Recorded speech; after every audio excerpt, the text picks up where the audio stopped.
Бәйтерек Development Expo 2017 аумағындағы тұрғын үйлерді сатуды қайта жалғастырмақ. Баспананы өткізудің тың механизмі іске қосылатын болды. Енді ипотека және тікелей сатылымнан бөлек пәтер құнын бөліп төлеу мүмкіндігі де қарастырылып отыр. Шарт 12 жыл бойы 3% жылдық үстеме ақымен қаражат төлеу. Пәтерлердің 193-і 7-20-25 бағдарламасының шарттарына да сай келеді. Стоимость одной квартиры составляет 17,2 миллиона тенге, то первоначально. Егер пәтер құны 17 миллион 200 мың теңге болса, бастапқы жарна 3 миллион 400 мың теңге болуы тиіс. Ай сайынғы төлем 114 мың теңге шамасында. Бұл табысы орташа деңгейден жоғары тұрғындарға арналған баспана.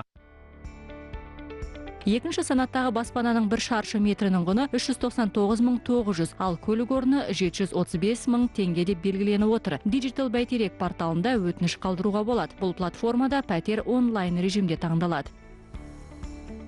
Екінші класс дегенде биіктігі, төбен биіктігі 3 метр, кухнялары ас дайындайтын бөлмелері 12 шаршы метрден кем емес. Қабырғалары енді керамикалық кірпіш, сырты таза табиғи таспен қапталған, изотерм деген жыл ұстайтын материал қолданғанбыз. Осы күнге дейін Digital Бәйтерек онлайн платформасы арқылы барлығы 1574 өтініш түскен. Пәтерлер сатылымы 2019 жылдың 15 ақпанынан басталады.